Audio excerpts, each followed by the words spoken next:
In this lecture, I'm going to be taking you through the topic of green crime, sometimes referred to as environmental crime or transnational green crime. It is about crimes against the planet. So we're going to look at the various definitions of green crime and give some examples, the types of green crime that we see today, and then some of the issues related to studying green crime.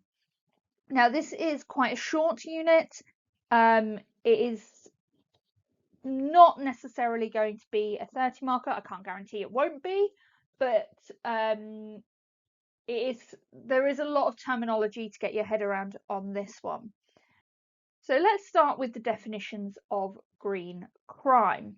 Now, there isn't a single definition. It's one of those areas where different people will look at it in different ways and therefore will have multiple definitions.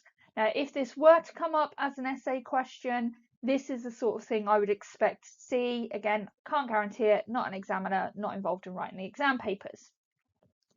So the first definition we're going to look at comes from Situ and Amons in 2000, who use a traditional definition of green crime, where they say that green crime, just like any other crime, is an unauthorized act or omission that violates law. So this is going against statute law, written law, where there is a prosecutable offence. For example, fly tipping. Now, for those of you who don't know what fly tipping is, it's when somebody is supposed to take something to the dump or to a recycling centre or a refuse centre or somewhere like that, and instead just dump it on the side of the road. That is a prosecutable offence.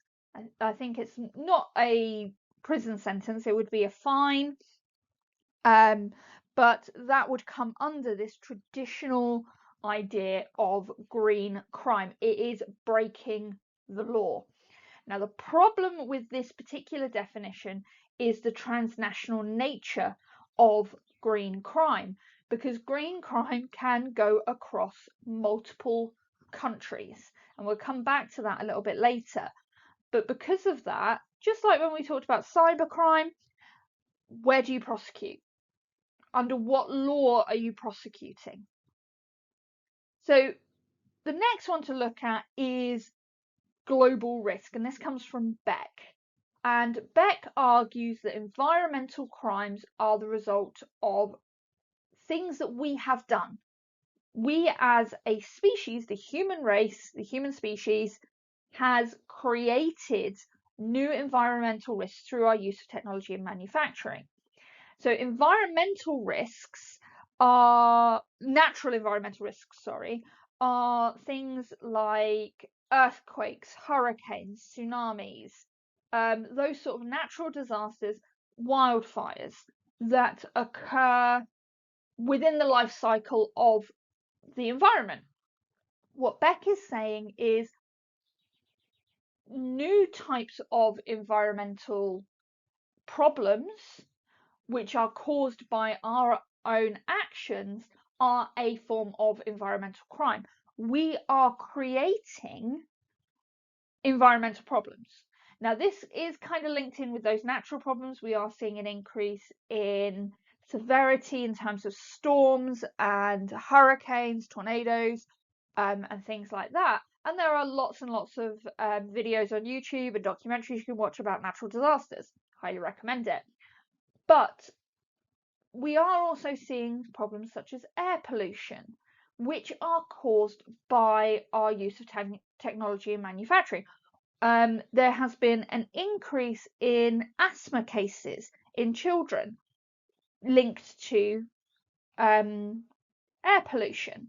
During COVID, it was noted that air quality massively increased during lockdown because we weren't using cars, we weren't in factories pumping out greenhouse gases. So for Beck, what he considers to be an environmental crime are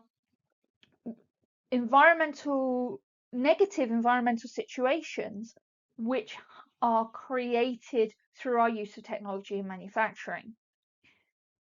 Transgressive green crime comes from Rob White, and he describes or defines this as any action that harms the physical environment and creatures that live within it, even if no law has technically been broken. So here he's not talking about what is prosecutable in a court of law. He is talking about damage to the physical environment or any species living within that. Now, you could argue that that includes humans. However, what we're talking about here is a more kind of loose criminality. But he does break this down into two types of harm. The first he talks about is ecocentric crime, and this is damage to the environment that and damage to species because we are putting the human. Start that again. Ecocentric crime is harm to any aspect of the environment that harms all of it. So therefore, crimes like animal cruelty, the destruction of habitats are green crimes, whether or not there is a human cost. Okay, so here with ecocentric crime, they're really talking about the idea of the biosphere and the fact that we live in a single ecosystem, and it doesn't matter whether or not we're causing damage to humans. We're probably the ones causing the damage, to be fair, but that is any form of green crime. The next one he talks about is an anthropocentric green crime. As I said, lots of big terminology in this one, where it's arguing that humans have the right to exploit the environment and other species for their own benefit. So as anything that is benefiting humans is not a green crime.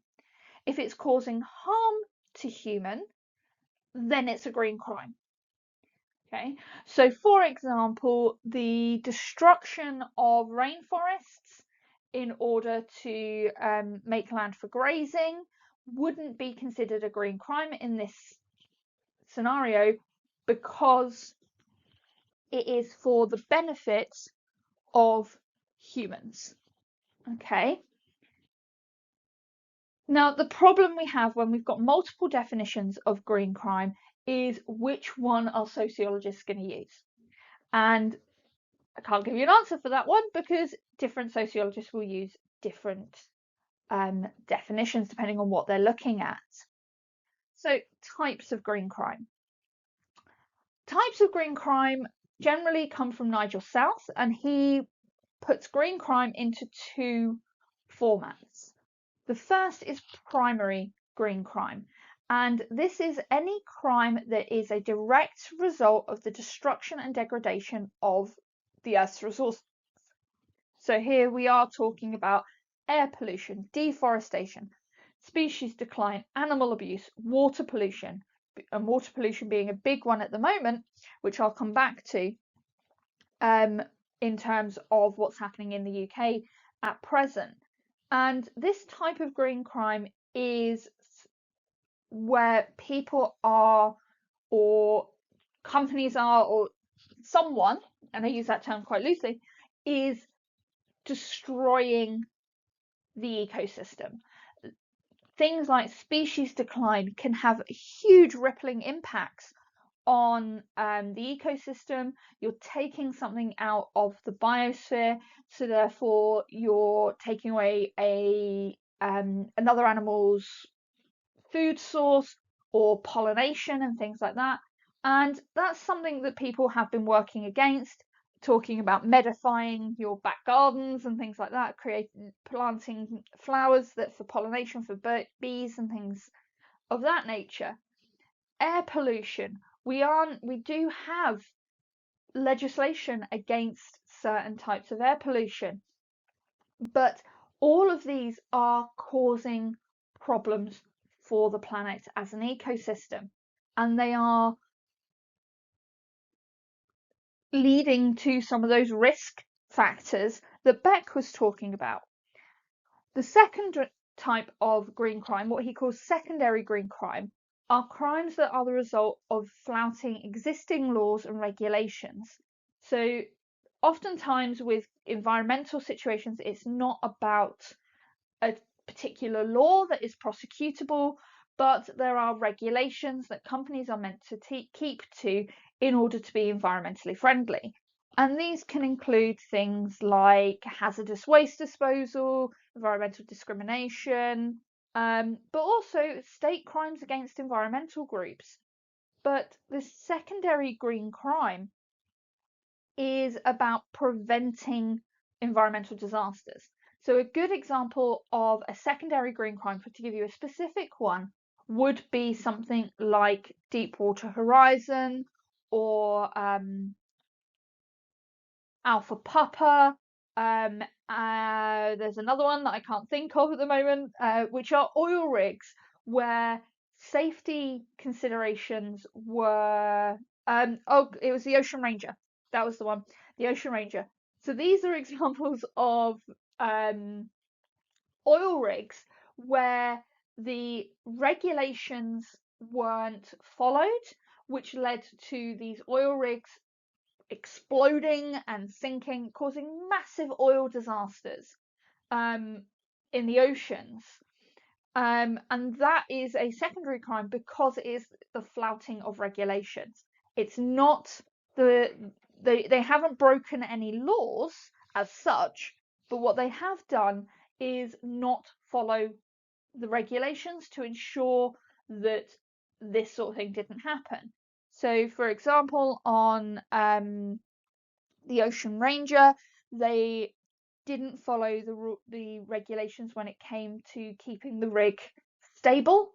So it was a floating platform where they used air to basically balance out the rig to keep it stable, but they didn't follow the procedures properly and the regulations regarding how to determine whether or not they were flat. They actually determined whether or not they were stable by looking at a porthole, which, as you can imagine, human error. And this led to the rig toppling and huge explosion, oil disaster ensued. So secondary green crime is about preventing environmental disasters through these laws and regulations, which are then not followed.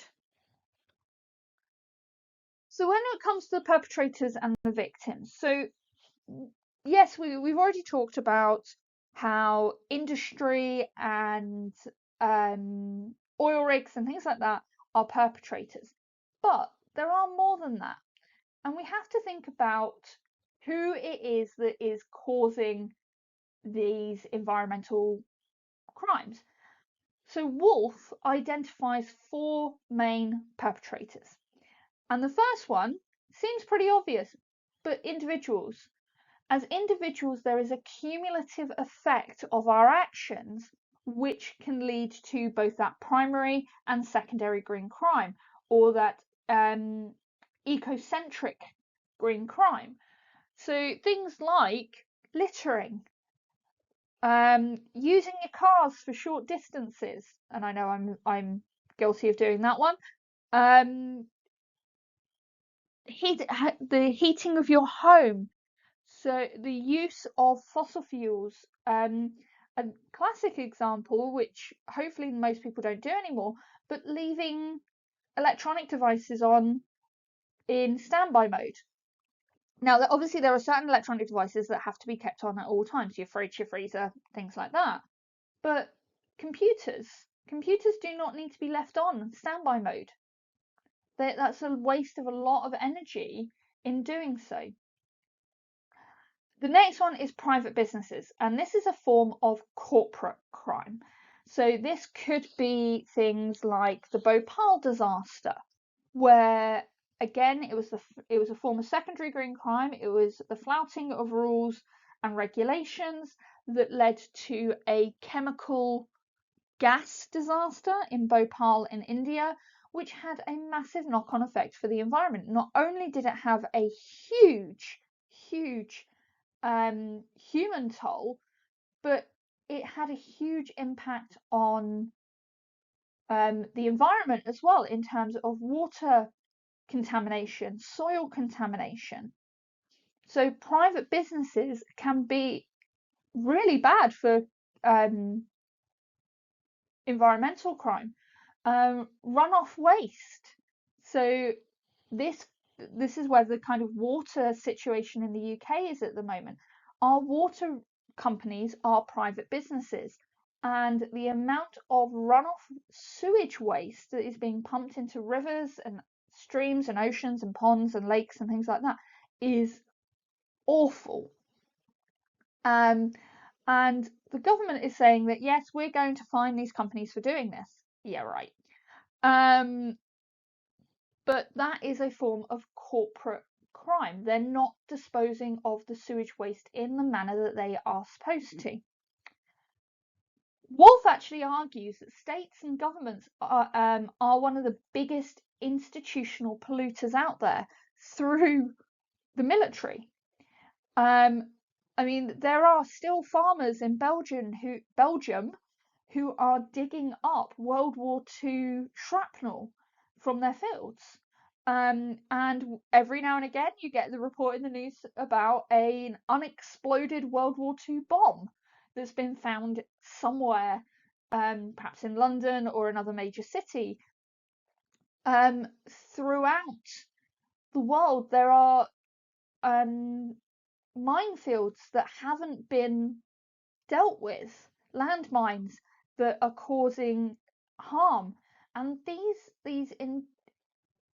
elements of military arsenal are not just a danger to humans, because obviously they could explode and cause massive human damage, but they're leaking things into the soil and into the ground that are causing that land to be unfarmable. I'm not sure if that's a word. As well as causing problems with the animals in that area. Obviously, if you've got an area full of landmines, the animals are not going to know that, and they will die going through that. Santana also points out that adds into this, where he talks about those unexploded bombs and the lasting effects of toxic chemicals. So Hiroshima and Nagasaki still have a knock-on effect from the use of the atomic bombs during World War II. There's still farming land that is completely unfarmable due to World War II. So with the state and the military, it's not a small thing. They've caused massive amounts of environmental damage through war and the use of the military. And then you've got organised crime. And it's argued that organised crime has got a long relationship with green crime. And it's often in collusion with local government or with government, where they will get contracts for things like waste disposal and things like that, and then they don't actually do it. The big plastic island in the ocean is an example of how organised crime and we're not talking necessarily mafia here, we're talking about kickbacks and bribes and things like that, which lead to the dumping of refuse in places where it shouldn't be, or companies that say that they are going to deal with waste, and instead of dealing with it, send it off to third world countries, which leads us into our victims. And this is the work of Potter. And Potter argues that the current divisions, social divisions, class divisions, inequalities that we see in the world are reinforced by environmental harm. So, for example, those in the developing world, the poor, ethnic minorities, are much more likely to be human victims of environmental crime because they're unable to move away from the areas where environmental crime is taking place. And I go back here to Bhopal in India. The people that live there are poor people. They are very, very impoverished people who know full well that they are living in a toxic environment, but cannot move away from it. They cannot afford to leave to move to somewhere else.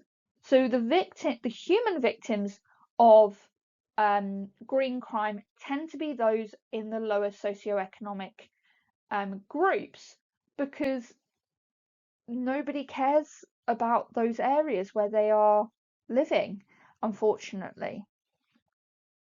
So we talked about globalization and crime. So how does green crime link into globalization? Well, first of all, you have to take into the fact that we are a single ecosystem. As a planet, whatever we do in one part of our planet will have an impact on another. And we see it with natural disasters. There's a whole thing called the year without summer, and this was not environmental crime. This was a natural disaster where a volcano erupted, but it caused famine and caused issues all over the world. We saw it with Chernobyl in the 1980s, where an environmental disaster, the meltdown at the Chernobyl nuclear power plant, had massive impact on environments in Scotland, in Japan, all over the place. The way that the rest of the world found out that Chernobyl had happened, because the USSR were trying to keep it on the down low and kind of not let people know that it had happened, was the fact that other people going into other nuclear power plants were setting off their radiation meters. And when they were trying to work out what was causing this, they were able to trace the radioactivity back to the Ukraine and the Chernobyl power plant, because every power plant has to register its plutonium or uranium or whatever it's using, so that we can see if there is a problem. So when we look at globalization, we're not just looking at it in terms of globalization that we've talked about previously, but we have to look at the planet as a single ecosystem. We are one planet. But there is that element of transnational corporations where companies, and we've seen this post-Brexit, where companies will move their interests, move their companies to areas with less environmental regulation, with less general regulation, and therefore they can get away with disposal of environmental waste much easier, which is then not costing them as much money and therefore more profit. So when we're talking about globalization and green crime, we do need to look at it in two regards. We need to look at it as the planet as a single ecosystem, but also that transnational corporation argument, where these companies will move their businesses to, or their factories to places with less regulation. So this leads us on quite nicely to the difficulty of policing green crime. Now, the first thing we can say without, which we've discussed before, is the fact that without a single definition of what green crime means, how can you police it? How can you say that this is criminal or this is not criminal if you don't have a unified definition? And because there is no unified definition, there is very few local and international laws governing the environment. International laws are extremely difficult to construct due to competing interests in different countries, their levels of economy and how that will impact it, but also it's to do with that economy side of things, where governments will not want to over-regulate private transnational companies, because then they won't work in those countries. And by having those companies work in your country, you've got employment, you've got taxation, you've got money coming in. It's also argued that the laws that we do have regarding environmental crime are shaped by the powerful capitalist interests. It is still about making money rather than protecting the planet. So when it comes to green crime, you do not see a lot of prosecution for green crime because it is so hard to police. The transnational nature of green crime. Take Chernobyl, for example. There was environmental impact thousands of miles away from the power plant. So does that give the right for the country that had the impact to then prosecute the people that caused the problem? And how do you do that when that is a government, when it's a government-run institution? So there are lots of issues when it comes to policing green crime. So let's evaluate. Green crime is very difficult to study as there's no agreed definition, same as it is when it comes to policing. What one sociologist will consider to be environmental crime or green crime, another will say, no, it's not, it's something else. So studies into green crime are very few. They're a very niche area, because there is when it comes to peer review, there's a lot that could be argued is wrong. The impact of green crime is often very long term. As I said, there is still feeling the impact of the atomic bombs in Hiroshima and Nagasaki from 1945, and we're now 2023. So it's difficult to do a study on the impact of green crime when the impacts may be decades after the initial action. Much of the research that is done into the study of green crime is case studies, which means they're very small scale, they are not very generalizable, they're not representative, but it also shows the uniqueness of each